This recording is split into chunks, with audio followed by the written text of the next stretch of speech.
नमस्कार प्रणाम। हम गायक जुगेश लहरी आप सबके बीच में गाना शेयर करतनी।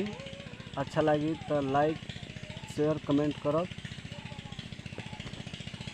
ओने लगता हरदिया रे एने बढ़ता दरदिया रे, ओने लगता हरदिया रे एने बढ़ता दरदिया रे।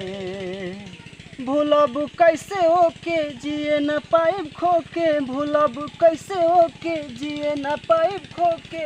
आई बड़ी अदिया रे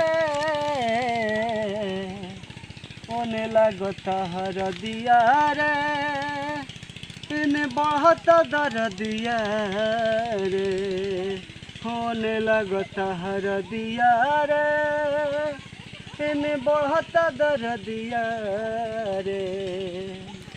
सपना सजवले रहनी जवन कैलस चकना चूर हो, कबहू न सोचले रहनी होई ऊ हमरा से दूर हो।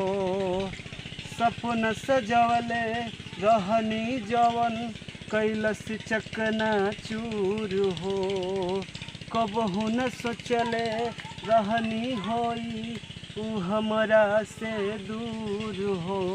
कैल सब वादा भुलाई के दादा, कैल सब वादा भुलाई के दादा, करत बिया शादिया रे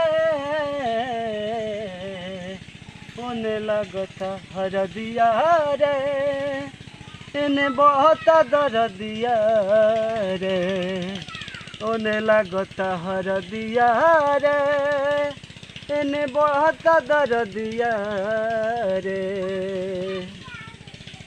नमस्कार प्रणाम।